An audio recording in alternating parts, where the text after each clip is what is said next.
Third month of the legislature, March is here, and we're here to talk about it on This Week in Missouri Politics. Joined by a very special guest, somebody I've wanted to have on for a long time. And Women's History Month here in March was a perfect time to have Wendy Doyle, the president and CEO of the Women's Foundation. Welcome to This Week in Missouri Politics. Thank you for having me. It's a pleasure to be here. Heard about the Women's Project from different people in the Women's Foundation, different things that you've done, but I really enjoyed your December meeting where you had Madeleine Albright and Todd Richardson both speak at the same event. Really interesting thing. Tell me about what you do and kind of a little bit around that event in December. Sure. Launched our 25th year for the Women's Foundation, so our work really is to advance We'll Work for Change, the work that they have done.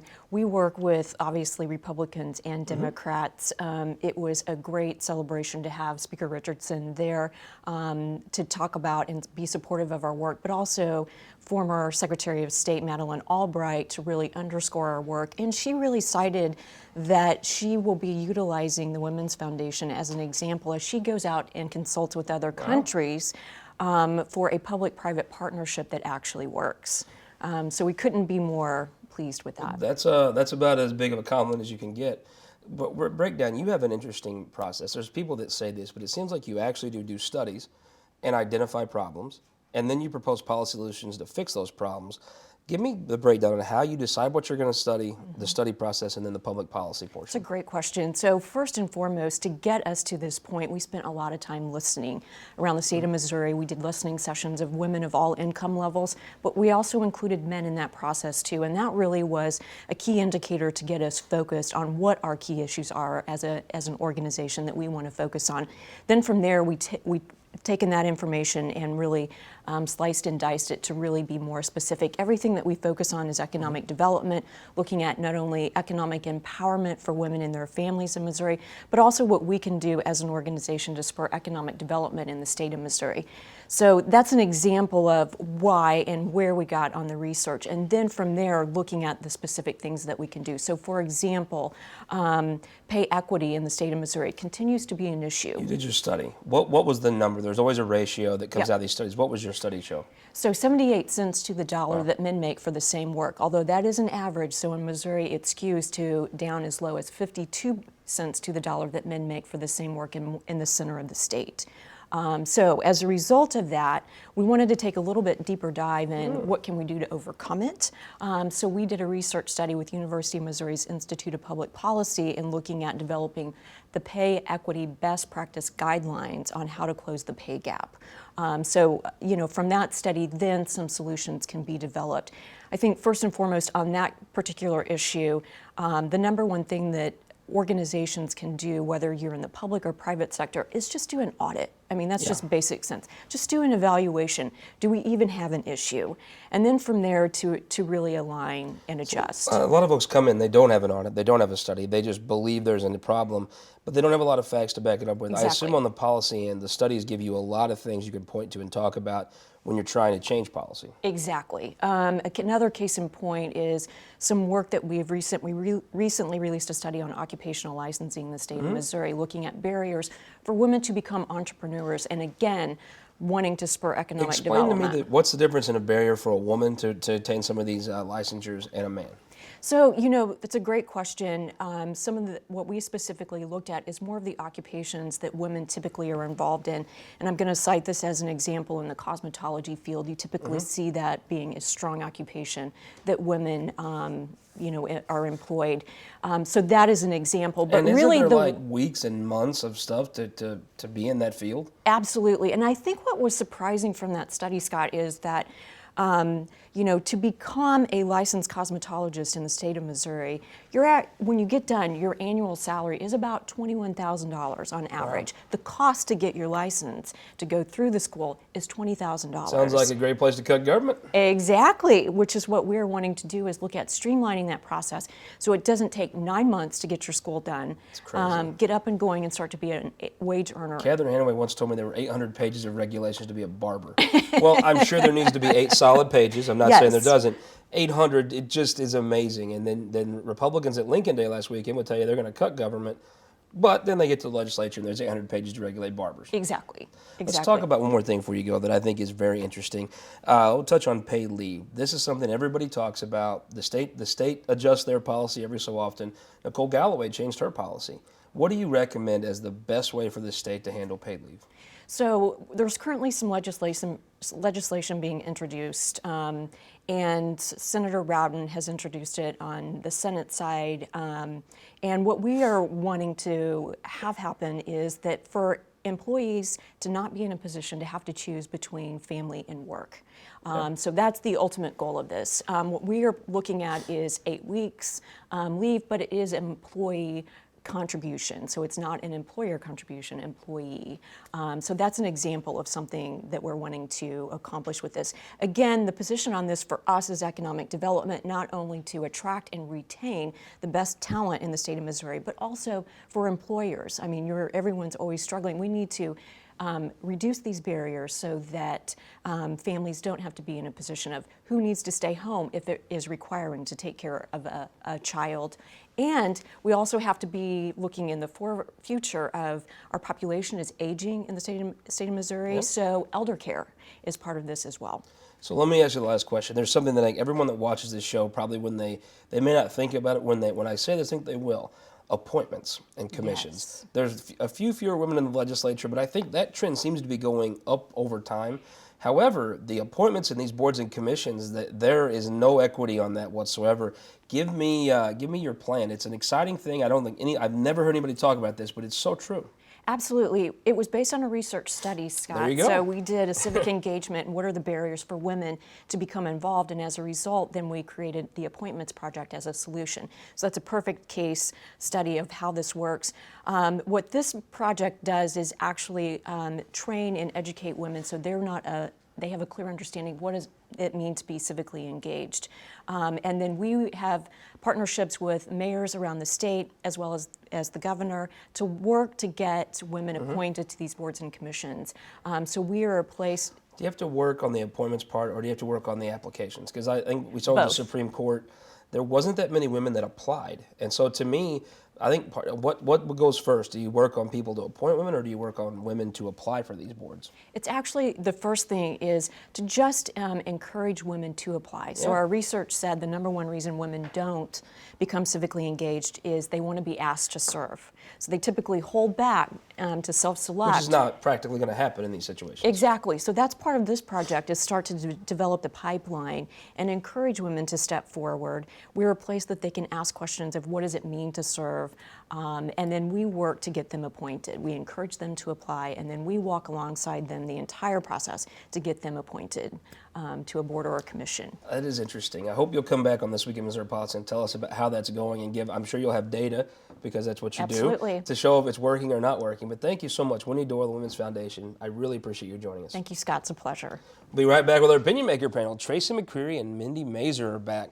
But first, we'll leave you with the 6 leading Missouri economic indicators.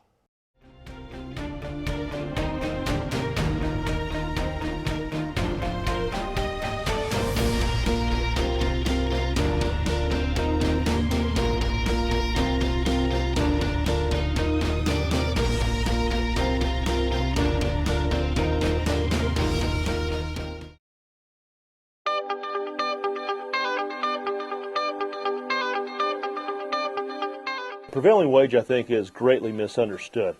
Senate and legislature are trying to take a pro-business attitude right now, but I think they've missed the point on prevailing wage. It's a wage that the working man is going to be able to use to support his family, to be able to have a decent life. He's not going to have to live paycheck to paycheck, and he's not going to be able to be taken advantage of. These guys are out there every day hitting it hard. So why would you begrudge a guy a decent wage to be out there working very, very hard?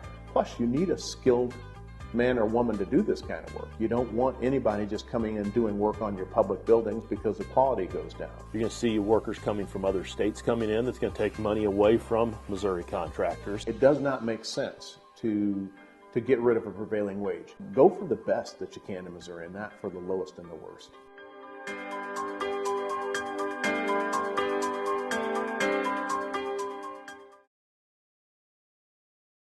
Missouri, our new car and truck dealers are building strong local economies. When you buy a car or truck in Missouri, you're helping to support over 20,000 Missouri families who rely on the auto industry for good-paying local jobs. You're also helping fund our communities, schools, first responders, and our roads, because dealers generate millions of dollars in tax revenue. Missouri's automobile dealers have been the foundation of our communities for generations and for generations to come. The Missouri Automobile Dealers Association, the heart of Missouri. At Ameren, Missouri, we're committed to providing cleaner energy for generations to come. Our new state-of-the-art solar energy center is a great example of that commitment.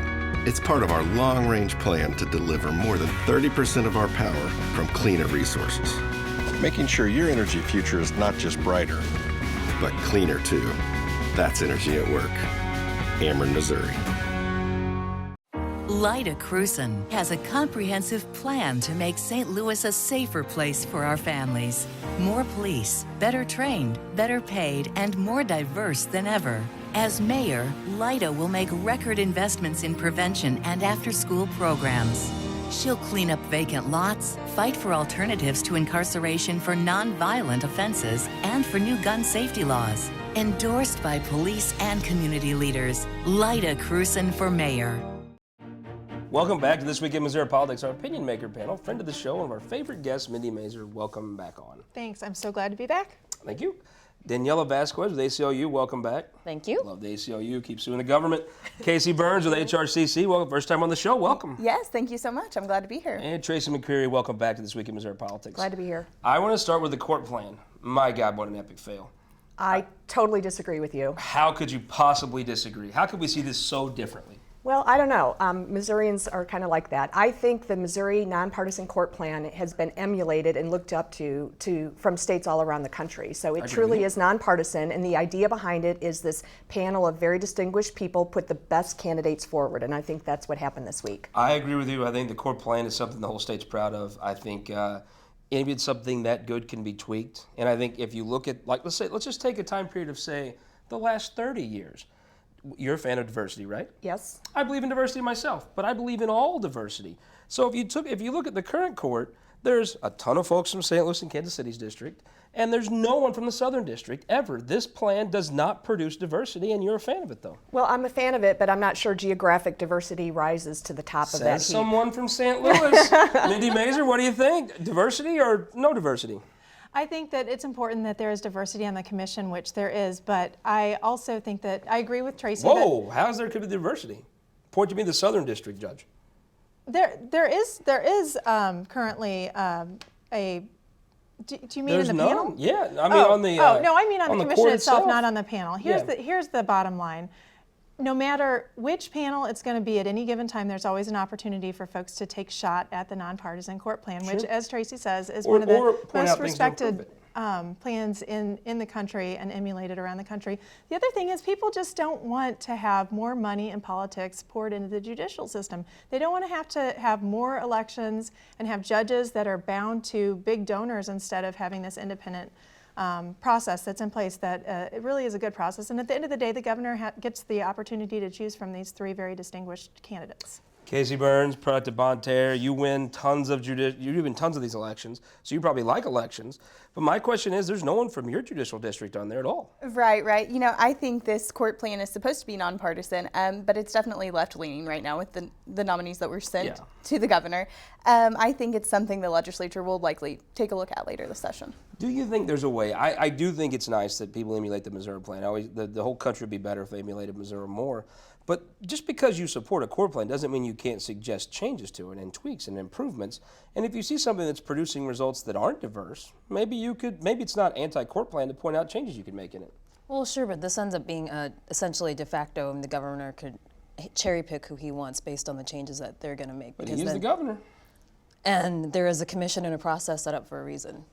And governors change, and panels change, and commissions change, and that's why it's so great that we've had a process in place for over 70 years where it's been held up through the test of time. Give me a prediction. I don't think the governor is that upset with the nominees. He said last night in a press conference that he was going to interview all three of them based on their judicial philosophy. And then he'll pick Judge Powell. Well, the one he can actually pick. He's a very well-respected judge with a great history, and he also has Republican ties. So what's the problem with him as a nominee? Do you think that the commission tried to give a governor like Eric Greitens three legitimate choices he can pick from? I mean, really, I think Ben Libman probably is somebody that folks could say is qualified and the governor could pick, but he likely won't. They really didn't give him three choices he could pick. I disagree. Predictions. Do you think that court plan will be addressed next session? They will probably bring it up, as Casey says. I don't know how far we'll get on that, though. Again, it's so popular and it's so well tested. Do you think people even know what it is? Really? Yes, I do. Regular Missourians know what a court plan is. Yes, in fact, yes. Do you think it'll be changed next session? I think it'll come up next session. I think it's a process that works, and I hope it doesn't change. What do you think? Does this come up next session? Absolutely. Do you think it comes up to scrap it? That may be radical. Or do you think it comes up where people try to make honest changes to make it better, improve it? Yeah, I think there will be honest changes that are made, or at least attempted. Yeah, what do you think? Do you think it's? I think throwing the baby out with the bathwater would be probably bad for the state. But I think honest people could point out change and say, hey, look, this is not. This may meet the diversity of some people, but this is not clearly diverse by any logical definition if you're from southern Missouri. I'm open to any kind of discussion on that. Yeah, I think honest people can critique it and offer solutions, right? It doesn't mean you hate the whole plan, right? Well, that's true, but like even in 2008, Greene County, where Springfield, Missouri is based, the voters put in place the Missouri plan, basically. So, there are very, very red parts of the state that are okay with this. Voters, constituents, citizens do not want money in judicial selections. We do not want to go the way some other states have gone. I think that's very interesting. Let's talk about a thing where voters, elected representatives, did pass law this week. That was a discrimination bill. Tell us what happened in the Senate this week. Sure. So there's something called Senate Bill 43, which is it's a bill that, we've been calling it the back of the bus bill because it essentially. I doubt that's what the sponsor called it, though, right? I doubt that's what they called it too. But it essentially makes it very difficult for somebody to sue on the basis of discrimination. We're talking about discrimination on sex, religious affiliation, national origin. It takes it back all the way to 1961, the federal standards. So it takes it back before the Civil Rights Act and trying to make Missouri's laws in line with federal laws from 1961. Give me a practical thing, Mindy Mazur, where this would affect somebody that we could relate to. Sure. Well, going back to your interview with Wendy Doyle earlier today, one of the Women's Foundation's big issues is equal pay and making sure that women make the same amount as men for the same work. Under some of these changes, it would be harder to bring an equal pay claim, which is already hard to do in itself. So it would make it harder to sort of move the needle and close that gap on equal pay. What do you think? I saw the Mona got kind of brought into this as well. There was a bunch of different moving parts of this. Is there a rash of people being fired for being gay in the state of Missouri? That's something that I personally haven't heard a lot of. I would like to think that's not the case. The important thing to remember about this bill is that it makes things streamlined. The state requirements are the same as the federal requirements now, and employers like that. Yeah, but who likes the federal government? I think unless the federal government came down with a no designated hitter policy, then I think we could all sign on. Sure. So do you think streamlining this is a better move for people who can know the state courts like the federal courts? I think it's better for employers. What do you think? I think the theme of the session is make it better for employers, right? Well, the whole credibility of this discussion, in my opinion, is undermined by the senator who's sponsoring this bill. He's doing this for very self-serving reasons. He is a defendant in a case, in a suit, that would be prohibited by the very language that he put forward in this bill. So I think that they made a huge mistake there. I'm not going to say the senator's name. You can check out the Post-Dispatch for that expose piece on that.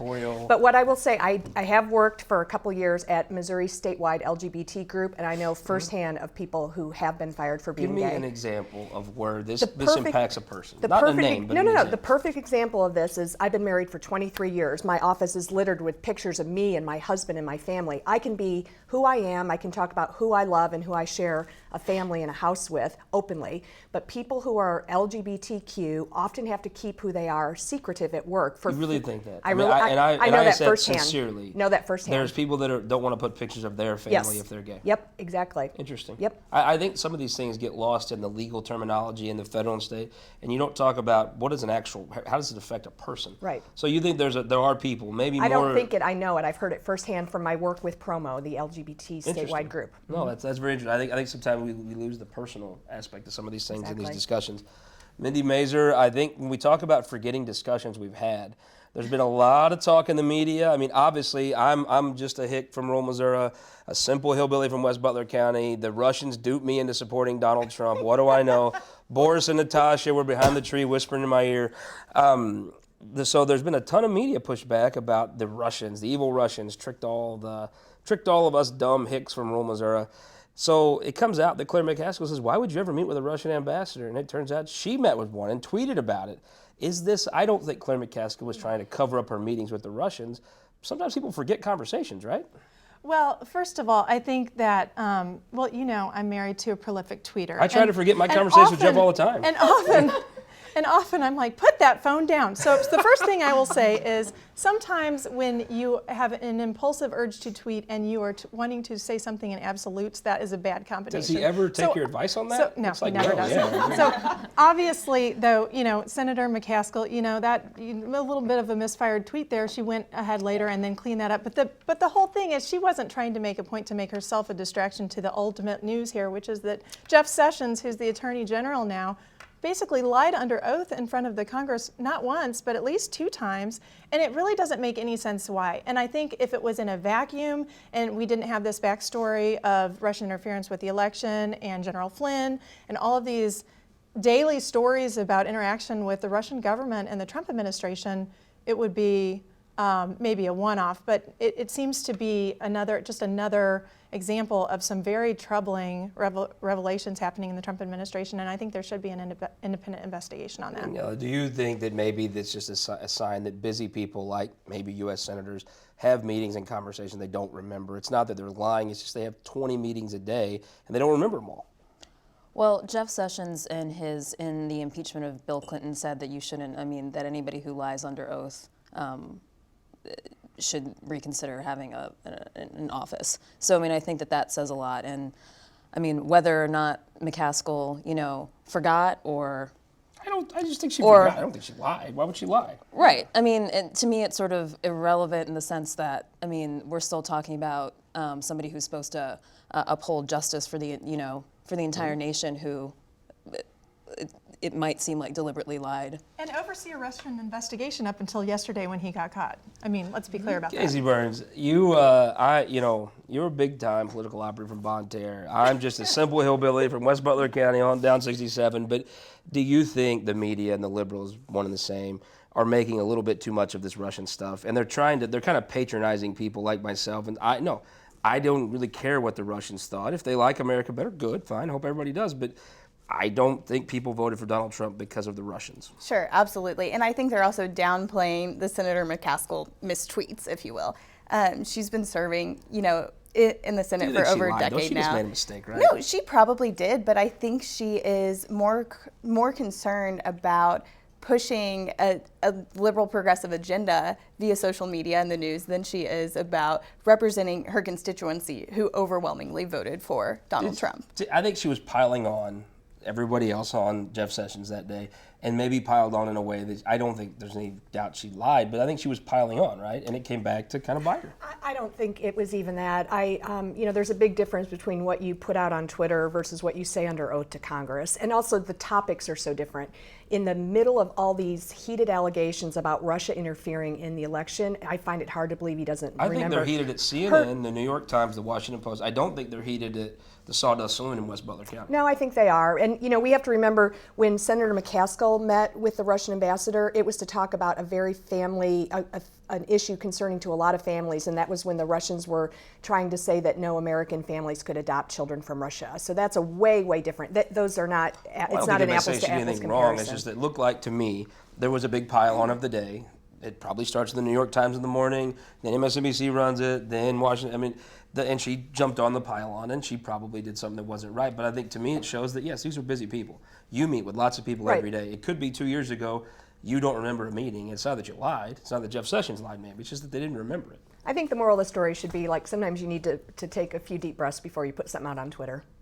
I think we could all learn from that. Or answer under oath questions in front of the Congress. Come on. I think there's a false equivalency here. Mm-hmm. But anyway, I don't think it's anything equivalent. He made a mistake, right? But what do you think? Quick prediction. When they do this big, huge investigation, does it find out that the evil Russians were duping all of us Americans and Trump would not be president but for the Russians? I don't think that's the right question, Scott. What's the right question? I think the question is, what was Russia doing?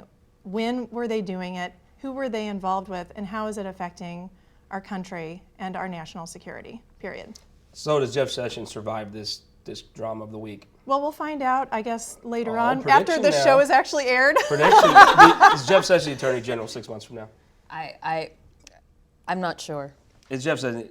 I think more than likely, yes, he is. Nope, he's out. I'll bet you. I will bet you a full round of beers at the Sawdust Saloon in West Butler County that he is the Attorney General. Let me ask you this: Jeb Bush, a person that the president called a low-energy loser, made his way to Jefferson City this week. What was he doing in Jeff City? Yeah, Governor Jeb Bush was there. It was great to see him. He was not low energy in his meeting with the House Republican caucus, and he did not have to ask for any applause. He received plenty. He came to talk about education reforms. It was something he was very passionate about in Florida in the late 90s, and kind of compared their education environment to Missouri's current environment, and gave a lot of really good explanations. Does this help pass education reform this year? I think it hurts it. Missouri is not Florida. The evidence is out there that charter schools do not perform any better than their district peers. So I don't think a celebrity appearance by a former governor is going to help their case. Kind of cool though, right? I mean, I like that. What do you think? Do you think stuff like this helps pass legislation in Jeff City? No, I don't think it does at all. I think it might draw a news story for one day, and that's about it. What do you think? I mean, it is a pretty distinguished person coming to Jefferson City to talk. Education reform is something a lot of people have talked about. What do you think? Does this help move the needle or not? I don't think it does. I mean, there's lots of questions aside from, you can even see by Amendment 3 just this past election, that there's still lots of conflicting opinions on how to best move education forward in our state.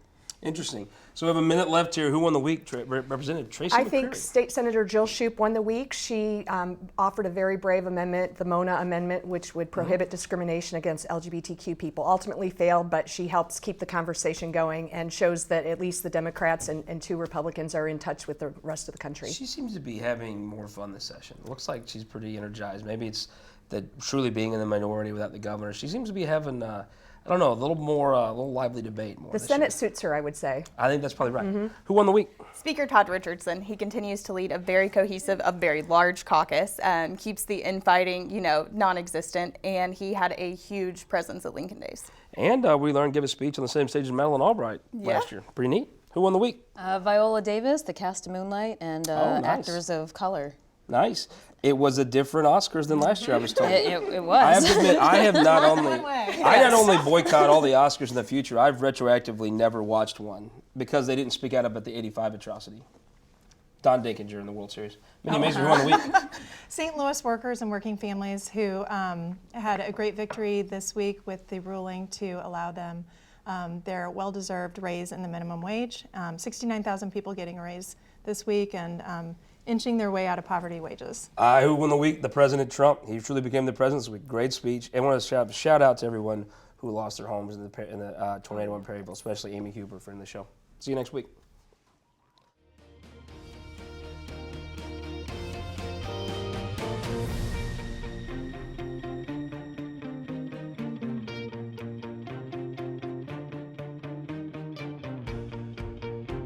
This Week in Missouri Politics, brought to you by Spire and Sterling Bank.